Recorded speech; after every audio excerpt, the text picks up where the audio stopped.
लोभमोहो मदो नैव मे नैव मात्सर्यभाव न धर्मो न चार्थो न कामो न मोक्षः चिदानन्दरूप शिवोऽहं शिवोऽहम्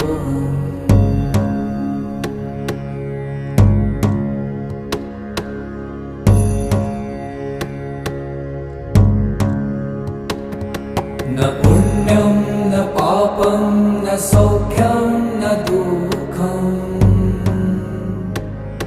न मन्त्रो न तीर्थं न वेदा